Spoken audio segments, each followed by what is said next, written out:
everyone. I'm your host, Tom Davis. I'm the Director of Signpost Partnerships and very excited to be sitting down with our guest, George Kyriakis, who is are you the SVP Director of Partnerships with FreshBooks? You've been there for quite a while. Tell us a little bit more about your background. We're here to talk about FreshBooks, how folks can, better understand how they can kind of make changes to their procedures in the office to get paid faster. We know paperwork is a huge burden. You are the payments expert in the SaaS area. So would love to understand more, George, about your background. What got you excited about working with small businesses? And as we always love to ask our guests, what is the one topping you will never find on a George Kyriakis pizza? All right. Well, I love pizza. It's a great question. The one thing I won't ever put on a pizza is a topping that overwhelms the taste of the pizza. So you find anchovies or spicy sausages ever on a George pizza. All right. What about garlic? Roasted garlic, okay, but if it's not roasted, too much flavor. All right, that's it. Keep it simple. We'll avoid those two. Well, George, tell us about your background. How did you get with FreshBooks? How did you get excited about helping SMBs? Yeah, so first of all, I come from a family of small business owners. So my dad owned a restaurant. My aunts and uncles were in the trades and they owned retail stores. So I kind of grew up in small business. But I've always had a passion for tech. So I've been in the technology industry since day one. So for me, it's about 32 years now I've been in tech. So I spent 17 years at Microsoft cutting my teeth. And I dealt with everything from the largest enterprise to consumers, to education, to small business owners. So I got to deal with all types when I was there. I've been at FreshBooks for 6 years now. And I run the partner strategy globally for FreshBooks. And we've got hundreds of partners that vary from freelancers and solopreneurs that have their own little business and technology that plugs into FreshBooks, right up to the largest companies in America, like Chase Bank, Visa, Google, Microsoft, Apple. So we partner with all kinds. But the basis of FreshBooks is to empower a business owner, a small business owner. And that's what we're all about. I love it. So I appreciate you teeing us up for that one because what we're here to do today is look at kind of some of these practical ways that contractors can minimize their effort on getting paid, right? They're getting a deposit, they're having to chase down checks, things along those lines. Obviously, we want to make sure that folks that are paying attention to the video series today have some opportunities to really take some actionable items and tips that they can implement immediately versus thinking they've got to reinvent the wheel. So hopefully y'all, as you're paying attention, take some good notes. George has got some great tips for us. And with that, let's go ahead and jump in here. So I've got to ask at a real high level, what are those big challenges that the contractors are facing when it comes to getting paid? We've had several guests on in the past that have talked about the importance of having, a proper bookkeeping team in place and things along those lines to help make sure that they are collecting payments. And so you have, it almost seems like two ends of the spectrum, people that are kind of a little bit more buttoned up. And then the other side of the spectrum, which is pen and paper horror stories. They don't know where invoices are and getting paid. So, what are those major high level challenges? Yeah, I'm going to pick on my brother-in-law for a second. His name's Nick. He owns he's a natural gas technician. Yeah. So he's got 2 full-time employees. He's got some contractors, and Nick is also very stubborn.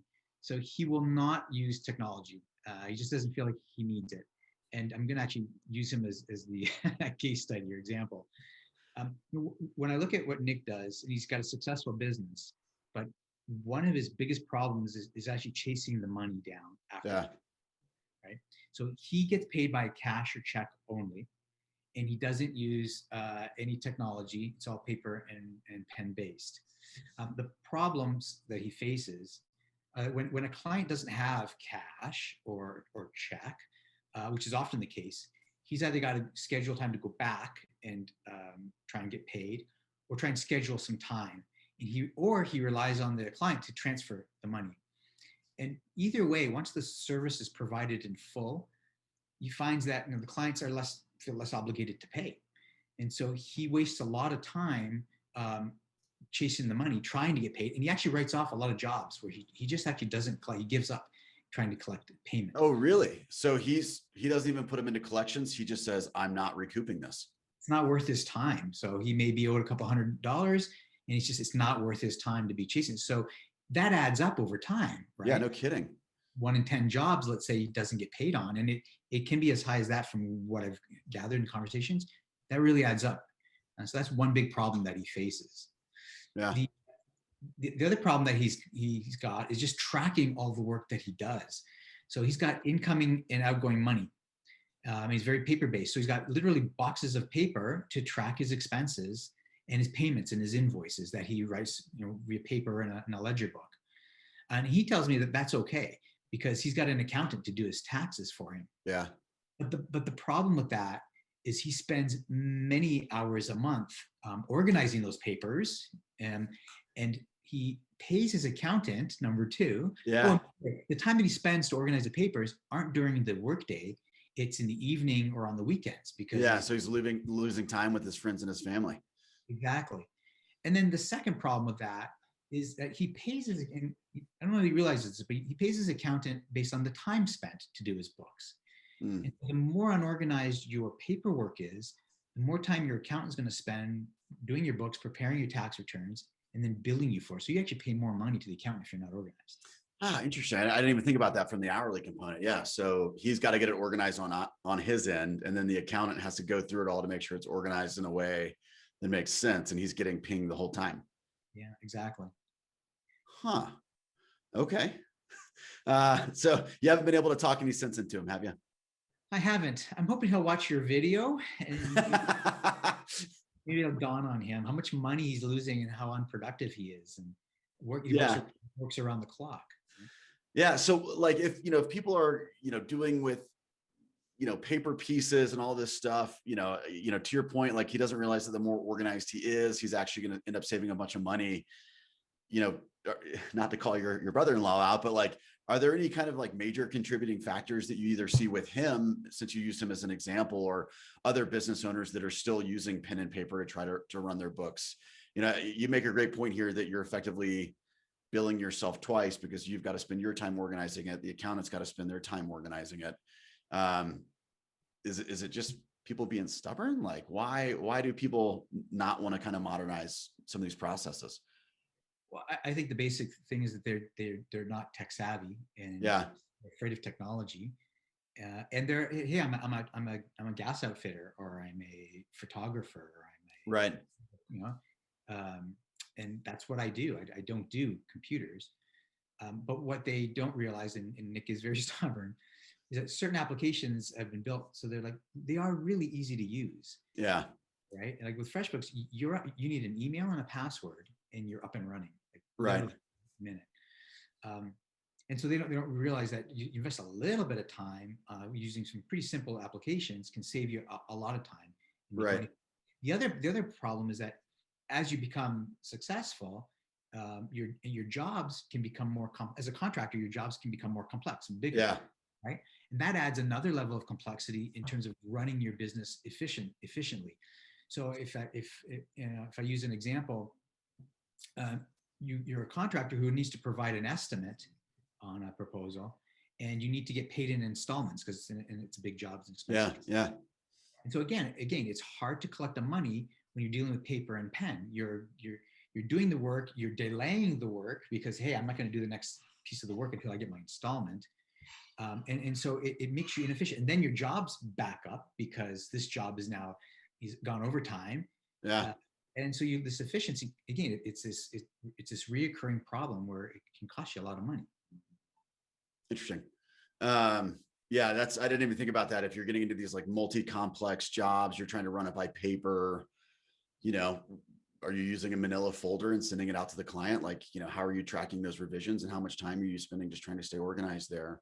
So how do you proactively mitigate this stuff? How do you avoid this situation? How do you go from, a Nick pen and paper to something that's maybe a little bit more organized? Obviously we don't have to go boil the ocean, as they say, to start with square one, but what are those basic steps people can be taking? Yeah. So now I'm going to give you a second story, which is someone that I think has done a good job of it. I had a good experience with them. And that was it was a contractor that we hired. We renovated the kitchen. Actually, it was 2 summers ago. And I thought he did an outstanding job. So the proposal that we were sent was all done on the computer, so I could actually get it on my phone. I could look at it on the laptop as well. The contract that we signed was clearly outlined. Yeah. Here's the work we're doing. Here's the scope of the work. Here's the installment payments we require. Again, I got that in an email. Had the terms. He gave me the option, because I asked for it, to pay some of it. Like I would love to pay all of it with my Visa, because I'll get all the points with my Visa card. Yeah. Right. But there are pros and cons there. For him, he's got to pay a fee for that. However, he knows that his customers like to pay with credit card. So what he did was he said, okay, I'll allow you to pay up to 30% of the job with your credit card. Yeah. And the other 70% has got to be done through e-transfer or check, which made me happy. Sure. And what he did was, and he used FreshBooks, which was a bonus. I like that. I got everything, including receipts on my installment payments. Right. Oh, so perfect. he knows, I know he received the money. We're all aligned. I got reminders that, hey, this George, the next piece of the job is coming due, so your installment is due, and so my expectations are set. Okay, yeah, I got to pay him. So he's not chasing me the money. He's not waiting till he's talking face to face with me to tell me this. Sure. I'm getting this on his end. So he's using FreshBooks. He's actually seeing, he got the invoice. He sees, oh, he read the invoice. He opened it. He's read it. Yeah. He's done partial payments. So he's made 4 payments. The first payment is in. The second payment is due next week. So it's doing all that work for him, right? And so that was really professional for me. They did the job. Finished payment was made. Then he asked me, hey, if you don't mind, could you do a referral for us, or sorry, a review for us? Yeah. And I don't know if he was using Signpost, Tom. Hopefully he was. Fingers crossed. But I was glad to give him a positive review because he was very professional in the way he did it. And I've actually given him, my wife and I have given him a few referrals since then, because the job was done professionally. Yeah, I'm glad you called that out. One of the things that we've talked about in a previous episode is really just how much professionalism can go such a long way with setting proper expectations with the client. To your point, having such a wonderful experience of knowing where they are with the job, when are my payments due, you're getting an easy reminder. So yeah, it really is. It's, as professional as you can be, the clients obviously love it. And speaking of kind of that client interaction piece, I kind of want to put on a different hat here and kind of look at some of these issues, maybe from the customer perspective, and kind of drill into maybe some more practical solution if the contractor is trying to understand maybe what's going through the consumer's head. So if we're going from kind of that like process oriented perspective, we forget sometimes that people are human, right? Like George, you've got a family, you've got stuff to do on the weekends. You're not always just thinking, oh my goodness, I've got to get this contracting thing finished. I'm kind of curious, like, what are some of these pieces that we forget about as a consumer surrounding the payment aspect? Are there common themes that you see there from the human element, shall we say? Yeah, no, that's a good question. I think there are a couple of things that we as contractors may not be aware from our customers. Yeah. Don't assume the customer knows the payment is due. For example, like I'm busy. I'm doing many things, and the contracting job, the kitchen job, isn't top of my mind. Well, it's up there, but it's not top of my mind. Yeah. So if a second or third installment is due, I don't remember when it's due. And so you're either going to do one of two things. You're either going to pick up the phone and call me, or text me, or bug me, or I'm going to get email or some kind of a reminder. And so just be aware, they're not doing it on purpose. They just think about them paying you. Another thing that I think is often a disconnect is that, and this is where my brother-in-law falls into this problem. I hear stories about this. The customer's expectations aren't met. Where in his mind, he's like, look, the scope of the job, it got a little bit bigger because we ran into a problem. And so I had to charge a bit more. I had to go and get parts. And so, I had to bill them for those parts. But from the customer's perspective, but you sent me a quote, it was $1,000 for this job. Now you're charging me $1,500. Yeah. Happy with that. Yeah. But again, if you're sending, if it's tracked, and I've got it in email, I've got it in the invoice. Here's a revised invoice. It shows you the bill of materials. Like I had to go and buy some more materials. We talked about this, and actually we had this with the kitchen contractor. It happened a ton. As soon as my wife got involved, she's very detail oriented. So, oh, you know what? No, I actually want to do the bulkhead like this, and Yeah. starts changes on the fly, and, right? And he did a great job of saying, hey, these are the changes that we've agreed to. I'm not going to charge you for these ones, but I've got to charge you for these pieces. Here's the bill of materials. And so my expectations were always kind of met. So there were no surprises for me. And I think that's huge. Yeah. Um, So what we're learning is don't let you get the initial kitchen quote. yeah, or don't let my wife be involved in the ongoing process of building it because the scope will creep. I love it. I love it. So yeah, sorry. I was gonna ask you mentioned a moment ago earlier about your brother not taking online payments. You made a great point that sometimes people don't have cash and check. Like, what do you do in that situation? Right. So again, I think you've got to negotiate with the customer. How do they want to pay you? Right. The easiest way for a customer to pay, and all of us are consumers too, right? Yeah.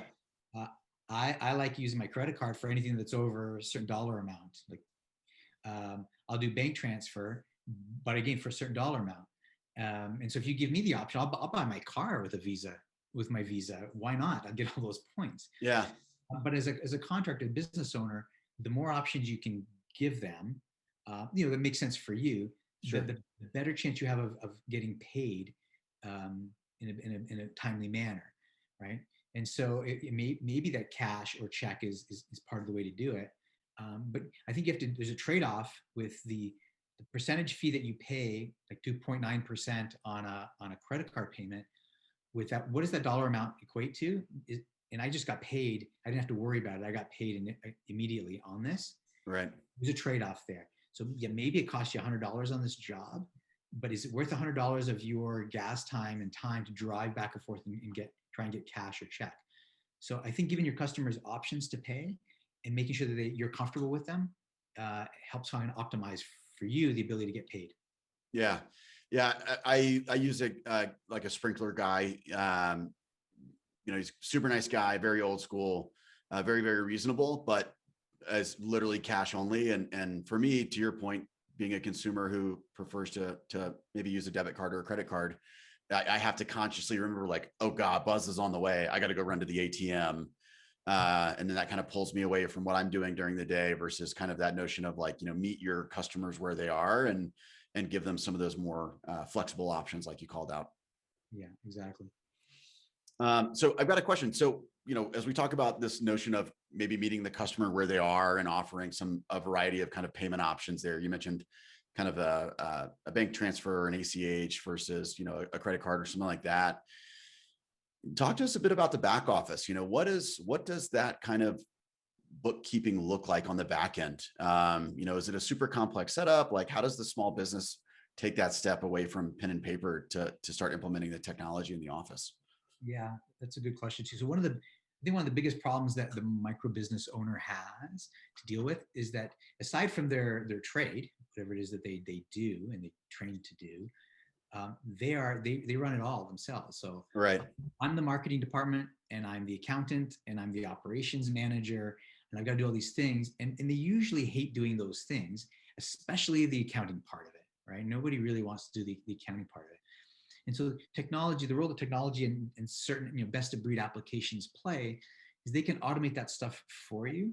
And you spend less time on it. Our customers tell us, and we've got some great video testimonies that our customers who love FreshBooks tell us, I love FreshBooks because I don't want to use FreshBooks. Actually, I don't want to be in FreshBooks. The less time I spend inside FreshBooks, the better it is for me. And I actually really like FreshBooks because I actually don't spend a lot of time in FreshBooks. I go in there once in a while. I'll check all my debits and credits, incoming, outgoing, to the business health.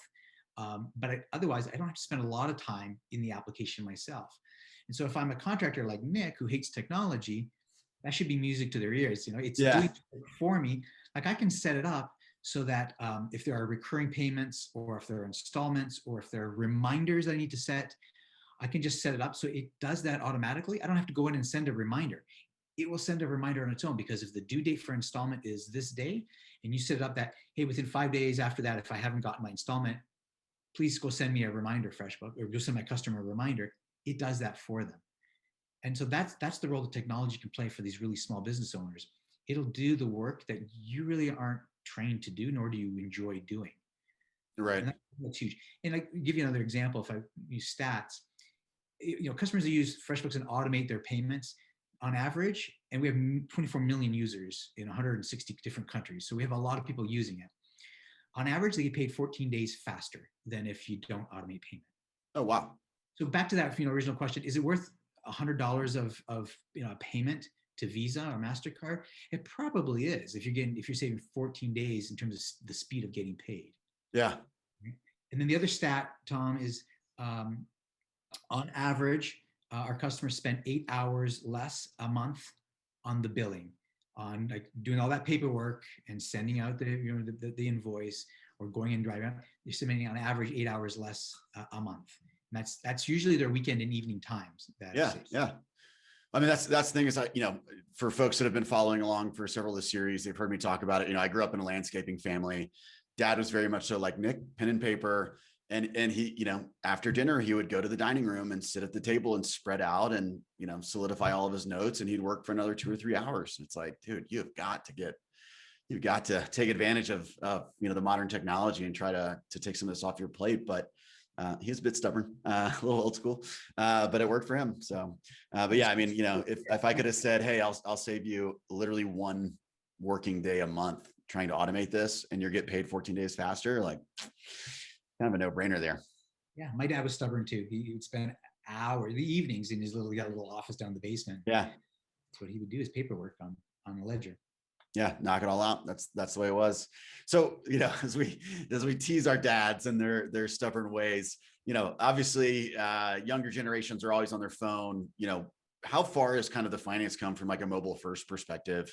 Can you spin up invoices? Can you request payment? What does that kind of look like for folks that, maybe are like a small shop, they're in the car, they don't have the laptop, they just live and die by the phone all day? So mobile technology has become so powerful and ubiquitous. You have it, the access at your fingertips at any time. Yeah. And applications like yours and ours are very mobile friendly, whether it's an iPhone or an Android device or tablet. They run on all the devices. And so what it really does is it gives you the ability to be productive and get things done on the spot. Whether you're on the job and you say, your customer says, hey, can I pay you with my credit card?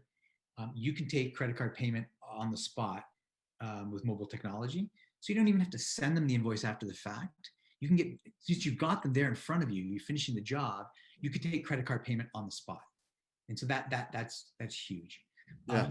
Their ability to, I'm in the driveway, just finished the job, or I just did an estimate for the job. Before I even leave the customer's driveway, I can actually send them the estimate, or I can send them the invoice. I can do those. It literally takes a minute to send it to them. And actually, if you're integrated into certain applications, and a little plug here, Signpost and FreshBooks have an integration. And so your customer data, whether you've got it in Signpost or within FreshBooks, it automatically populates into FreshBooks. So if I'm going to send an invoice to this client and I have the client information already there, it'll pre-populate, which saves you even more time. I don't even have to enter the customer information in it. Yeah. It pre-populates. All I have to do is new invoice, here's the amount, and hit send, which is like a minute of your work. And you can do that before you even leave the driveway of your customer's house.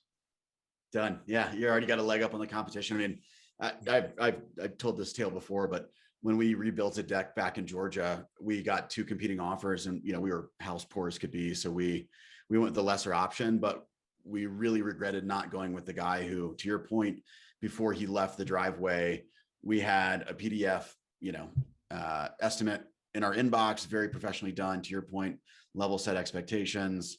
But they didn't offer any sort of financing options, so we didn't go with them. We had to go with kind of the cheaper option there. So curious, we've been talking about some people that maybe have teams, they're out and about, they're scheduling, they're maybe have folks in the back office helping them manage things. What about those really small groups? Maybe the people that we call like a Chuck in a truck, the 1-2-man operation, the Jan in a van. Maybe they're too busy selling and trying to build to worry about collecting money. What options do they have? Yeah, so I think an app like FreshBooks we were built originally for the solopreneur, and the freelancer. So the difference between a FreshBooks and a QuickBooks is that we started off for a solopreneur, 1-person shop, and then have grown functionality to be able to support a small business. Right. A big app like QuickBooks, it was built for a medium and small business small sized organization and has come down in simplicity, but it's still a big application. Whereas FreshBooks is built, and depending how you profile yourself, it only shows you the bare minimums in terms of what you need. Yeah. Intelligence in the application. So if I'm a solopreneur, I only need to be aware of like the couple of key things that I need to do. And so using certain applications to just have one or two tasks that you need to do, and makes it a lot easier for that solopreneur, that chuck in a truck, I think you call them, and to run it. The other thing that you can look at is how do I outsource certain services where accounting is like a really good example, right? Yeah. There are virtual services out there today where, for example, we have an integration and a partnership with a company called Bench, who's in the US, they're big, and they're virtual bookkeeping. And so you can actually get the invoicing, the accounting, and the bookkeeping all in one service underneath FreshBooks. And they're actually doing it in real time behind the scenes. So they're working for you you pay a monthly fee, which is pretty low fee when you compare to the accounting fees you would pay. Right. They keep books up to date all the time. And so just outsourcing that stuff, and it's done in the web, in the cloud for you, and it's ready all the time for you, I think really helps the solopreneurs to just focus on their trades. Yeah, definitely. I love it. We hadn't really talked about the notion of outsourcing to a bookkeeping group. So, folks paying along, check out Bench. Candidly, they're new to me. Hopefully they're great. They've got to be if you're recommending them. So definitely make sure you're checking them out if you are looking for that little bit of extra help there. I've got one last question for you. We kind of talked about it a little bit earlier, or at least we alluded to it. You're implementing a modern kind of accounting practice, some invoicing stuff. What is that ultimate outcome for the customer? What is that change in the customer perception? You mentioned kind of your own anecdotal stories, but I'm kind of curious to hear, what you're hearing from even your own users in the contracting space. Yeah, and I think that's an important topic you're touching on. As our world becomes more and more virtual, we all become more savvy as consumers, right? So if I'm going to hire a contractor, painter, a gas outfitter, whatever, I'm gonna look online, and I'm gonna look at the reviews. I'm gonna look at how this person addresses the opportunity when they come out to make a quote. And I'll go back to that, the kitchen and the contractor. Being professional is becoming more and more important, but technology is also leveling the playing field. Right. So it doesn't really matter whether I'm a one-person shop or I'm a fairly large company. You can level the playing field by using technology, so professional estimates, professional contracts and invoices, giving me the option to pay different ways, whatever makes sense for me, is just as important as the actual work itself. And when I'm doing reviews, and when you're reading reviews on contractors, it's not just the work that they did; it's the interaction that they had with you. Right. Right. And so again, technology, I think, is a great enabler, and it levels the playing field for the Davids and the Goliaths of this world. It's just who uses it best. Yeah, definitely. It's amazing, just to your point, like how much that little extra half second to get out that cleaner looking invoice, how that looks, and really that impact that it can have to say, great, they're taking the time to get me a great proper estimate and a nice quote. Like clearly, if they're putting down the groundwork here, how much more do they care about the work they're going to do? That's their professional reputation for sure. Well, cool. Well, George, this has been absolutely awesome, man. Always a great pleasure to chat with you about, the financial side of the business processes and really how they can really make a big difference. I think if we ultimately boil it down, we're helping folks get paid faster. The customers are happy because the contractors are meeting them where they are in terms of how they want to pay from a financial perspective. And then, hopefully that will lead to more reviews, like you said, where, you've been working with people that are super professional and you're more keen to recommend them because of that experience you've had. So, really that start to finish button up process and having those back-end tools in place can really make a huge difference. Yeah, no, absolutely. And appreciate the time. And if anyone is interested in FreshBooks, you can go up to freshbooks.com. There's an offer right now. I think it's like 50% off for 3 months. So we can get you started for under $10 a month. So it's pretty cheap. And there's great integrations with applications. Signpost is one great application. It plugs into FreshBooks really nicely. Yeah. Yeah. Well, dude, we, again, really enjoy it. For everybody still watching the video, again, check out freshbooks.com. As George mentioned, they're running a 50% off promo for less than $10 a month. So really have no excuse to not give it a shot to kind of update some of your systems to go from pen and paper, because what is that, like is that a Big Mac these days, or a Royale with cheese? I'm not sure what the Canadian equivalent is there. And then as well, obviously, if you have questions about digital marketing, we're always happy to help you out with those. We've obviously got some great resources we've put together with the team over at FreshBooks. So click on the link below in the description, because that's where you'll be able to find them. And then finally, as well, hit subscribe. We obviously love talking with industry leading partners and trying to educate people so they can take great tips like George mentioned and apply them to their business sooner rather than later. So George, thanks again, man. Really appreciate it. Thanks, Tom. Good seeing you. You too.